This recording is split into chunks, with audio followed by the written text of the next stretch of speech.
The gavel hovers in the air like a death sentence waiting to fall. Judge Morrison's weathered hand grips the wooden hammer, ready to seal the fate of Elena Vasquez, a 52-year-old cleaning woman who's about to lose everything. The courtroom buzzes with whispers as cameras flash from gallery. This isn't just any theft case. This is the trial that has divided the entire city. On one side sits Alexander Drexler, tech billionaire worth $12 billion. His steel-gray eyes locked on the woman who dared to steal from him. His custom Italian suit costs more than Elena makes in 3 years. On the other side, Elena clutches a tissue with trembling hands, her public defender looking like he'd rather be anywhere else on earth. The defendant stands accused of grand theft, the judge announces, his voice echoing off marble walls. Stealing jewelry worth $400,000 from the Drexler estate. But here's what nobody in that courtroom knows yet, and what's about to change everything. Elena didn't steal those diamonds. She was trying to return them.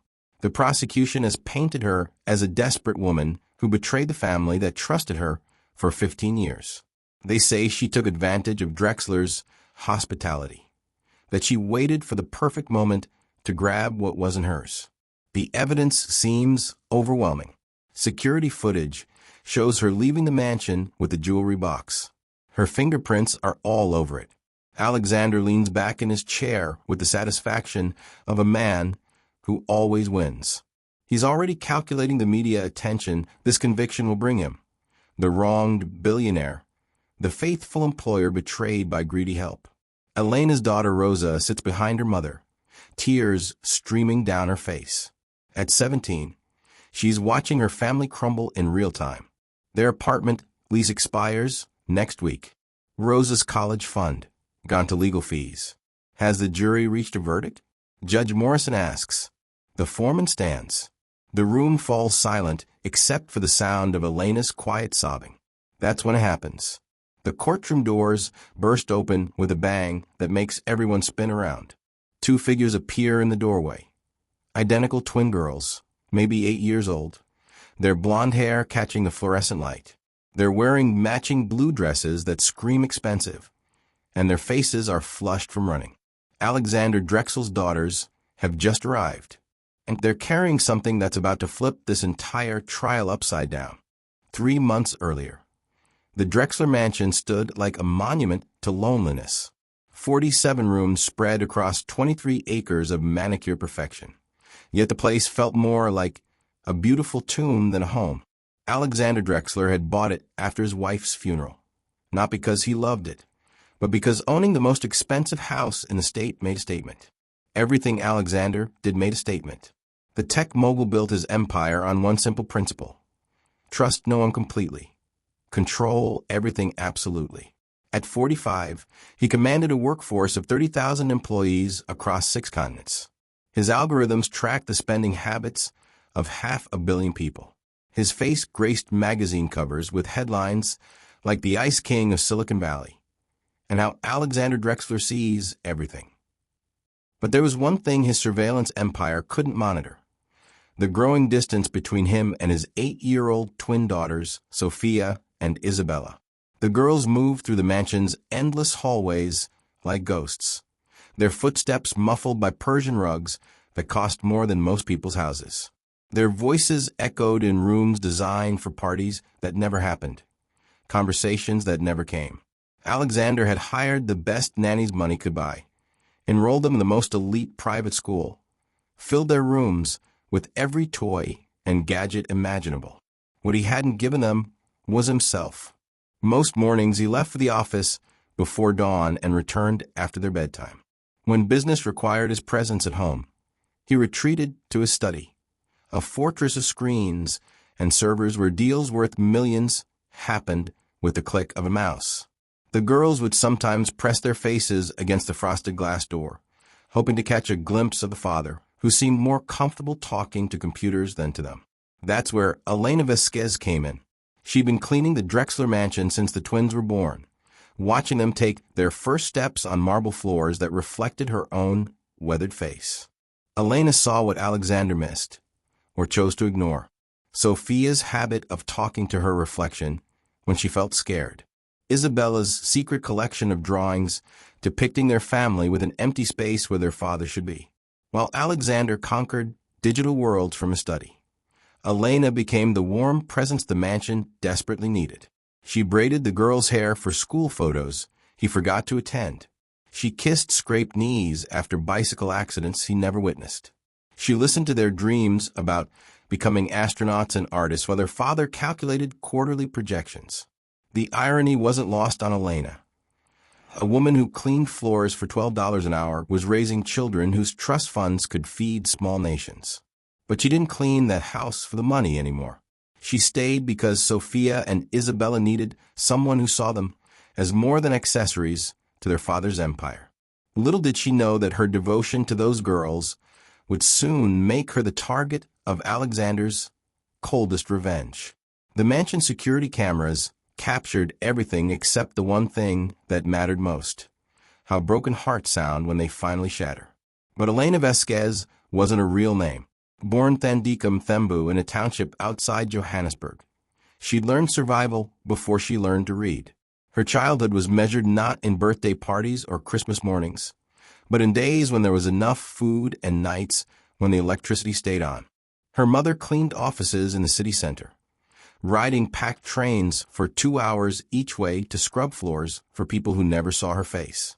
Thandika was 16 when everything fell apart. Her mother collapsed at work, diabetes that had gone untreated because medicine cost more than rent. The family that employed her mother didn't cover medical bills for the help. They just hired someone younger, someone whose hands didn't shake when she held them up. That's when Thandika made the decision that would change her life forever. She sold everything they owned, spent 3 days traveling across 2 countries with forged documents, and arrived in America with $47 and a phone number scribbled on a piece of paper. The number belonged to Carmen, her mother's cousin who'd made the same journey 5 years earlier. Carmen worked for an agency that placed domestic workers with wealthy families. No questions asked about immigration status. No paperwork that might invite government attention. "You're Elena Vasquez now," Carmen had told her, sliding a birth certificate across the kitchen table. Thandika died at the border. Elena is who they'll trust to raise their children. For 15 years, that lie became her truth. She learned to speak English with a Mexican accent she'd practiced by watching soap operas. She sent money home to pay for her mother's medicine and her younger brother's school fees.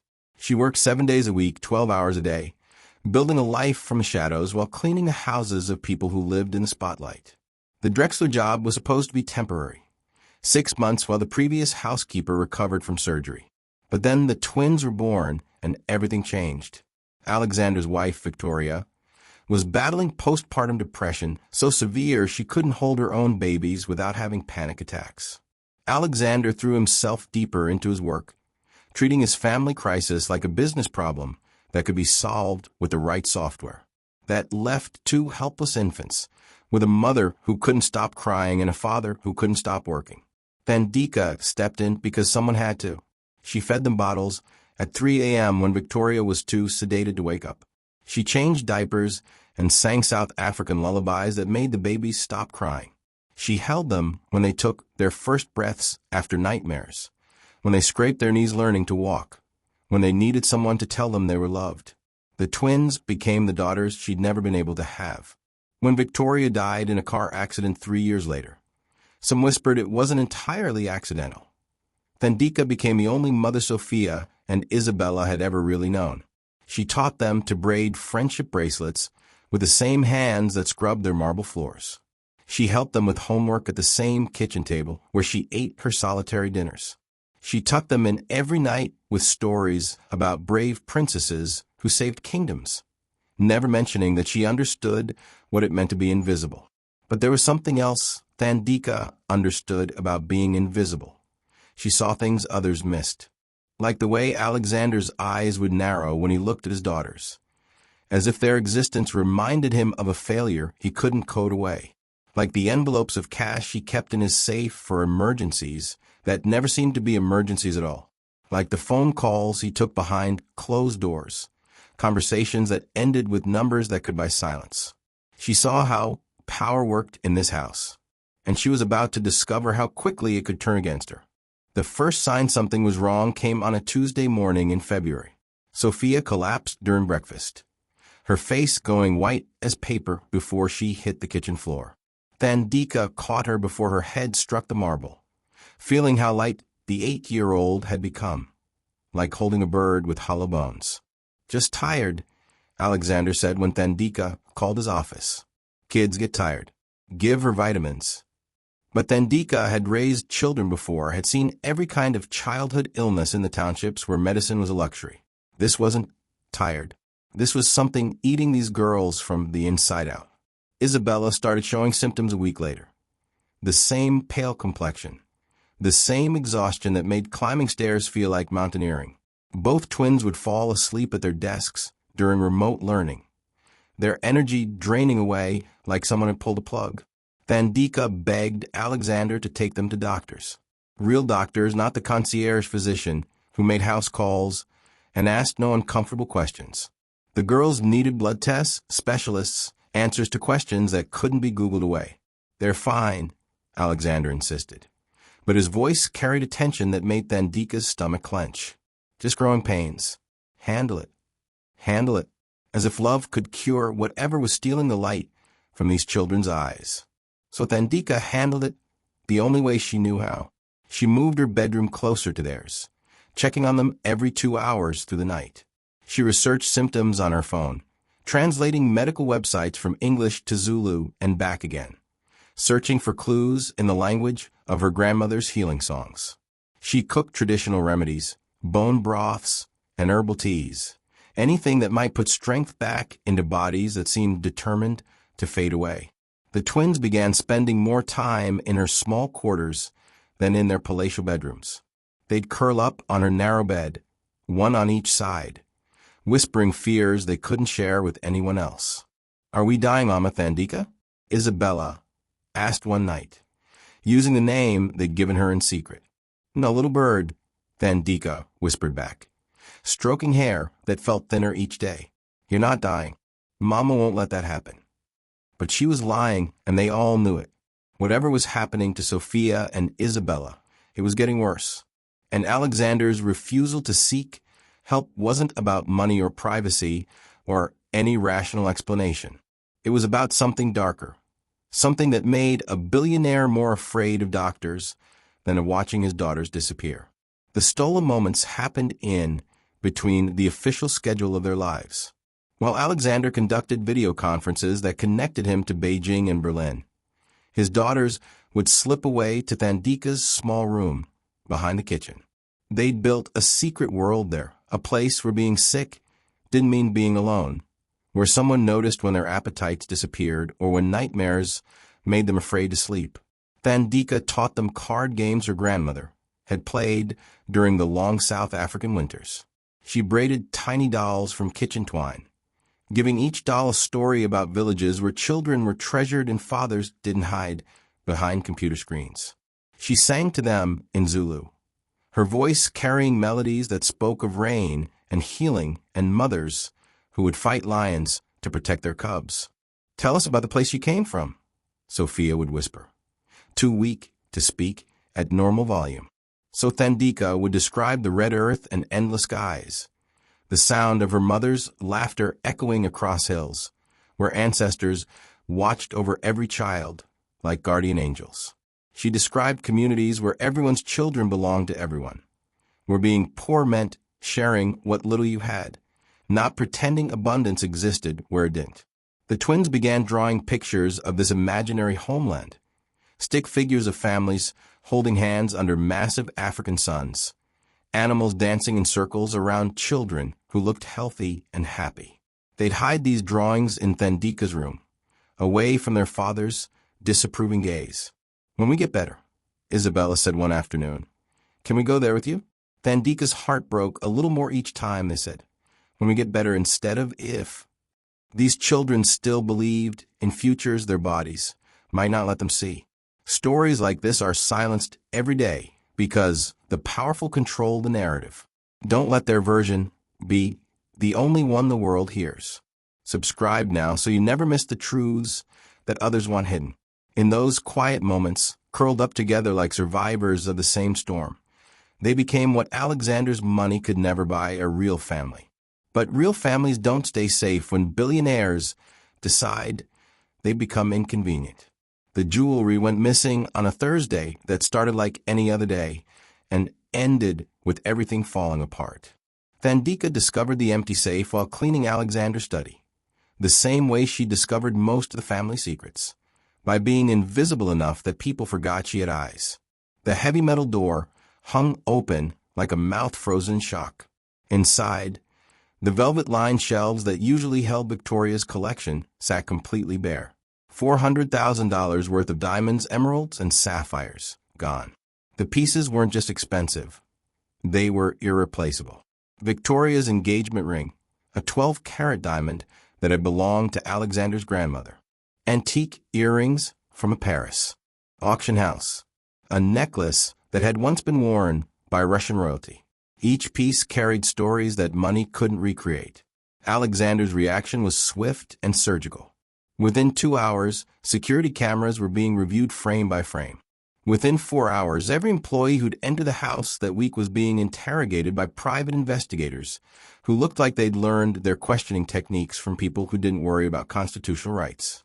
Thandika felt the walls closing in before anyone actually accused her. She'd been in the study that morning. Security footage would prove it. Her fingerprints were on the safe because she cleaned it weekly, polishing the metal to a mirror shine that Alexander demanded. She had access to the house at all hours, knew the family's routines better than they did, understood exactly when the theft could happen without witnesses. But there was something else, something that made Alexander's eyes narrow when he looked at her during the interrogation. The twins had been getting sicker, asking more questions about doctors and hospitals and why their father wouldn't help them. Thandika had been pushing harder for medical care, making noise that powerful men don't like their employees to make. Maybe this wasn't about the jewelry at all.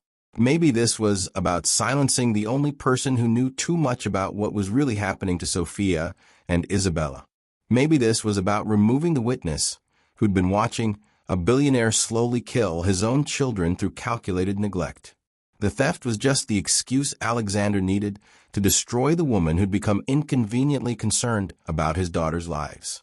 Alexander's voice cut through the mansion's silence like a blade through silk. Thandika Thembu. She froze in the doorway of his study, her cleaning supplies clattering to the marble floor. He'd never used her real name before. In 15 years, she'd been Elena, the maid, the help. Never the woman whose identity could send her back to a country where her mother had already died waiting for medicine they couldn't afford. Sit down. His tone held the same coldness he used during hostile corporate takeovers. The chair across from his massive desk felt like an electric chair. Behind Alexander, floor-to-ceiling windows revealed grounds where Sophia and Isabella should have been playing, but instead were upstairs sleeping off another day of mysterious exhaustion. For $100,000, he said, sliding photographs across the polished wood. Security camera stills showing her entering his study, leaving his study, her hands near the safe. Gone. I didn't. Your fingerprints are on the safe. You were in this room yesterday morning. You know the combination because I've watched you clean it dozens of times, memorizing the numbers like the smart woman you are.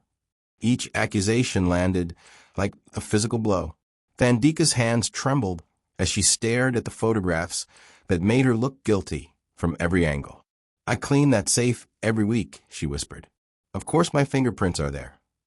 Cleaning doesn't require opening it. It was already open when I... Enough. Alexander leaned forward, his steel-gray eyes locked on hers.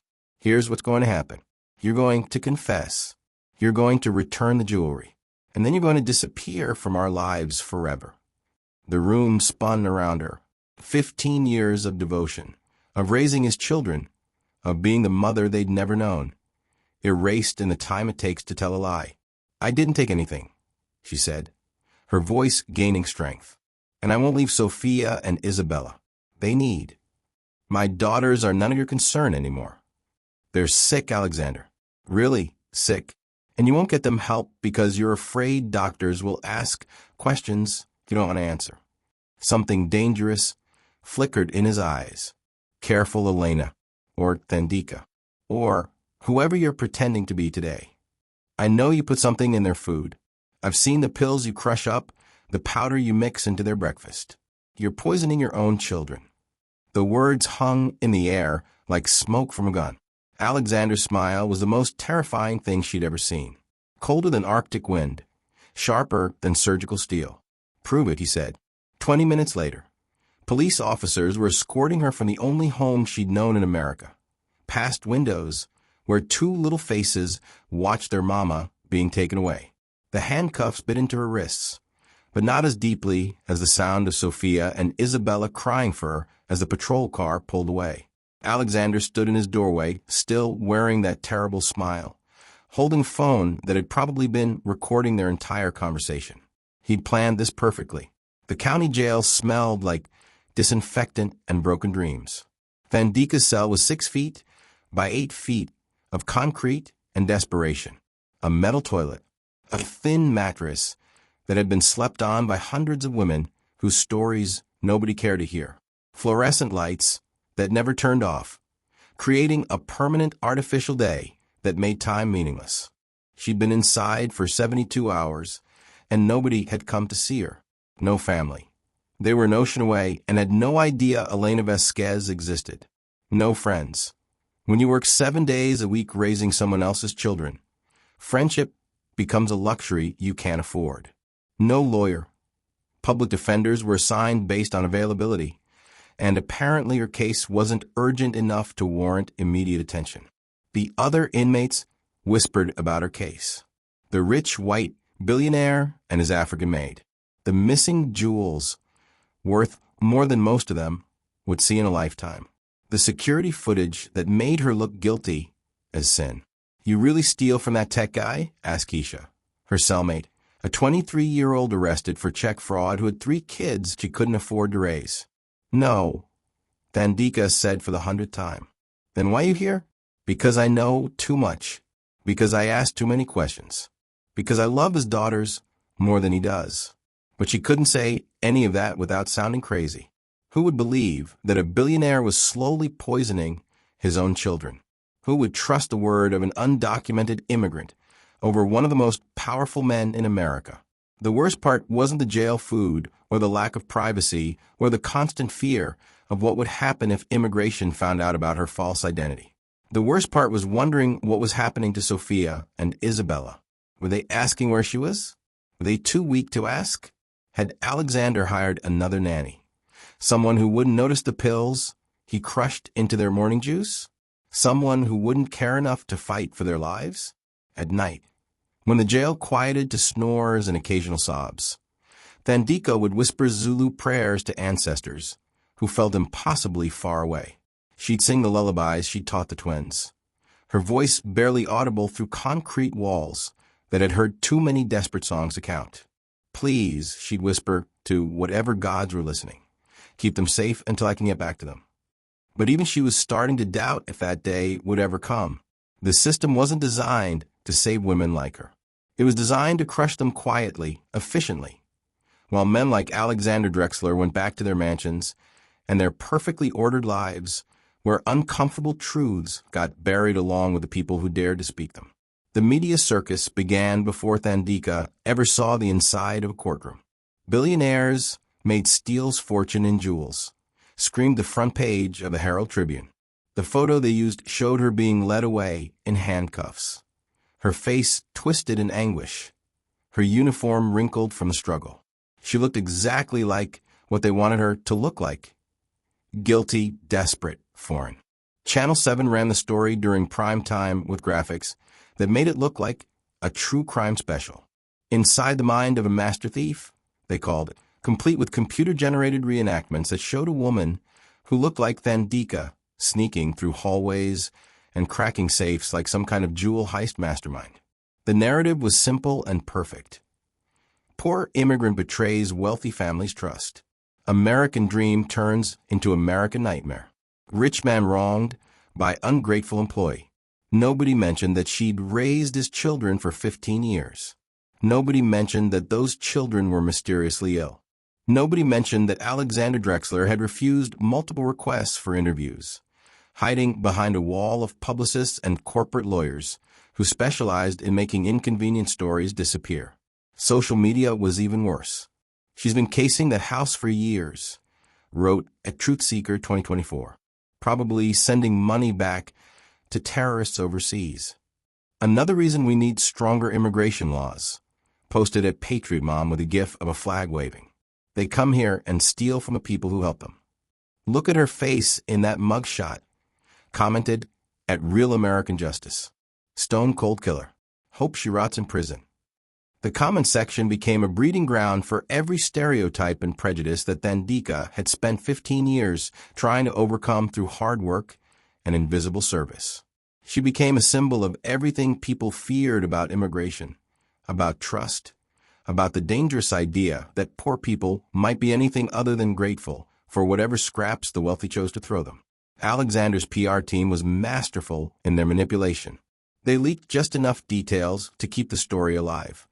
The exact value of the stolen pieces, security footage timestamps, even photos of the empty safe that made it look like the scene of a violent crime rather than a quiet morning cleaning routine. But they were careful never to let Alexander himself become the story. He remained the sympathetic victim, the grieving widower whose faith in humanity had been shattered by the woman he'd trusted with his most precious possessions, his children and his late wife's jewelry. What the media didn't report could fill libraries. They didn't mention Alexander's refusal to seek medical care for his daughters. They didn't investigate his pharmaceutical contacts or the strange shipments that arrived at the mansion monthly. They didn't question why a man worth $12 billion would keep $400,000 in jewelry sitting in a home safe instead of a bank vault. Most importantly, they didn't ask the obvious question. What kind of master criminal steals from a family she's lived with for 15 years and then sticks around to get caught? If you were accused like Thandika, with no power, no lawyer, and no voice, what would you do? Comment your answer below. Don't just watch, take a stand. The trial hadn't even started, and Thandika had already been convicted in the court of public opinion. All that remained was making it official. The courtroom felt like a gladiator arena where the fight was rigged from the start. On one side sat Alexander's legal army, 5 attorneys from the most expensive firm in the state, each one wearing suits that cost more than Thandika's annual salary. Their table overflowed with legal briefs, expert reports, and technology that could project evidence onto screens visible from space. They moved with the confidence of people who'd never lost a case that mattered. On the other side sat Marcus Rodriguez, Thandika's overworked public defender, clutching a single manila folder and looking like he'd rather be prosecuting parking tickets. He'd met with her exactly twice, once for 15 minutes during intake, once for 10 minutes before court began. His strategy seemed to consist entirely of hoping the prosecution would make mistakes. The gallery told its own story about power and justice in America. Behind Alexander sat rows of supporters, business associates, social media influencers, community leaders who understood that supporting the victim was good for their own reputations. They wore expensive clothes and sympathetic expressions, occasionally shaking their heads at the tragedy of trust betrayed. Behind Thandika sat mostly empty benches, a few curious reporters, a handful of other domestic workers who'd managed to slip away from their jobs, their faces reflecting the fear that they could be next. Rosa, her neighbor's daughter who sometimes helped with translation, wiping away tears that no camera would capture for tomorrow's headlines. Judge Morrison looked tired before the trial even began. He'd probably seen 100 cases like this. Immigrant woman accused of stealing from wealthy employer, evidence that seemed overwhelming, outcome that felt predetermined. Another day, another conviction to add to statistics that nobody questioned too closely. The prosecution's opening statement was a masterpiece of manipulation.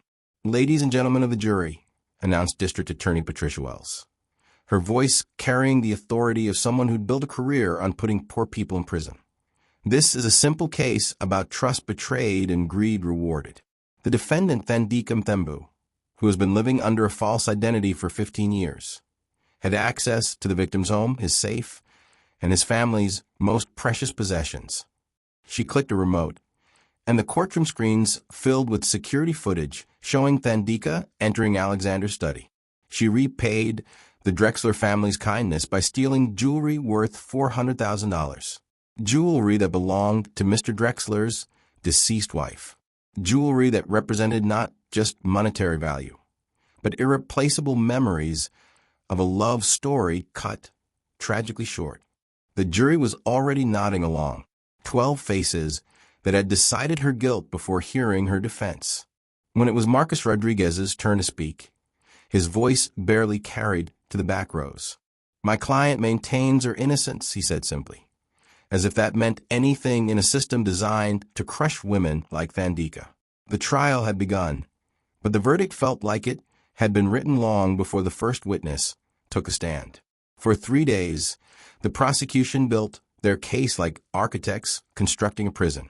Witness after witness took the stand, each one adding another bar to the cage they were building around Thandika.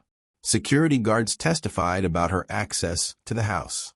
Bank employees confirmed she had no savings account large enough to hide stolen jewelry. Immigration officers explained how people with false identities often turned to crime when their deceptions caught up with them. Through it all, Thandika sat silent, watching her life get dissected by people who'd never spoken to her, never seen her braiding the twins' hair or singing them to sleep. She was becoming a character in someone else's story.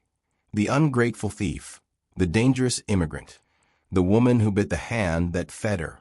But something strange was happening in the Drexler mansion. Sophia and Isabella had vanished. Alexander claimed they were staying with relatives, too traumatized by their nanny's betrayal to face the media circus surrounding the trial. Private tutors had replaced their regular schooling. Their usual doctors had been dismissed and replaced with specialists who made house calls and asked no questions. The twins had become ghosts in their own home, invisible even to the staff who'd watched them grow up. Cook prepared meals that went untouched. Gardeners maintained playgrounds where no children played. The mansion operated like a museum of a family that had ceased to exist. But Alexander had made one crucial mistake. He'd underestimated the bond between the girls and the woman who'd raised them. He'd assumed that children could be controlled as easily as stock prices or corporate narratives. He'd forgotten that 8-year-olds who'd been taught to think for themselves might not follow scripts written by their father's lawyers. Sophia and Isabella knew things. They'd overheard phone conversations they weren't supposed to understand.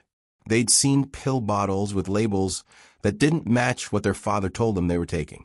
They'd noticed how their sickness always got worse after breakfast, how their energy returned on the rare days when they refused to eat what he prepared. Most importantly, they'd watched through their bedroom windows on the night the jewelry disappeared. They'd seen their father take the pieces from his safe and hide them in places that would make someone else look guilty. They'd seen him practice his shocked expression in the mirror, rehearsing for the performance that would destroy the woman who loved them more than their own blood father did. The girls had been planning their escape for weeks, waiting for the right moment when their father's attention was focused elsewhere. When the trial began and Alexander spent his days in court playing the victim, they finally found their chance. 2 8-year-olds, sick and fragile but determined to save the woman who'd saved them countless times before. Notice how silence always protects the guilty? If you want more stories that expose what wealth tries to bury, subscribe now, because the next chapter may shake you even deeper. They were about to walk into that courtroom carrying evidence that would shatter Alexander's perfect lies and reveal the truth he'd killed so many people to hide. The courtroom doors crashed open just as the prosecution was about to rest their case. Every head turned toward the sound. Judges, lawyers, reporters, jury members, all watching as 2 small figures stumbled into the marble hallway. Sophia and Isabella Drexler, still wearing matching blue dresses that hung loose on frames too thin for children their age, their blonde hair matted from 3 days of hiding in places their father would never think to look. They clutched each other's hands like lifelines, their faces pale but determined. Behind them, the doors swung shut with a bang that echoed through the suddenly silent room. "Your Honor," Isabella called out, her voice barely carrying over the shocked whispers. "We need to tell the truth about what really happened to those jewels." Judge Morrison's gavel hit the bench hard enough to crack wood. "Order. This court is in session and children are not." "There are jewels," Sophia interrupted, her voice gaining strength as she saw Thandika's face across the courtroom. "They belong to our mama, and Thandika didn't steal them." Alexander shot to his feet, so fast his chair toppled backward. "Your Honor, these children are clearly traumatized and confused. They should not be." "Daddy put the jewels in Thandika's room," Isabella continued, ignoring her father's frantic gestures. "We saw him do it the night before he called the police. We watched from the stairs." The courtroom erupted into chaos. Reporters shouted questions. Alexander's lawyers huddled in emergency conference. The jury sat frozen, their carefully constructed narrative crumbling in real time. But Thandika only had eyes for the two girls who'd risked everything to save her. "We've been hiding," Sophia explained to Judge Morrison, walking closer to the bench despite her father's attempts to intercept her. "Daddy thought we were too sick to remember things clearly, but we remember everything. He's been making us sick," Isabella added, her small voice cutting through the noise like a blade. "The medicine he gives us isn't medicine. It makes us weak, so we can't tell anyone what we see." Alexander's face had gone white as paper. His perfect composure, maintained through 3 days of testimony, finally cracked. "Your Honor, I demand that my daughters be removed from this courtroom immediately.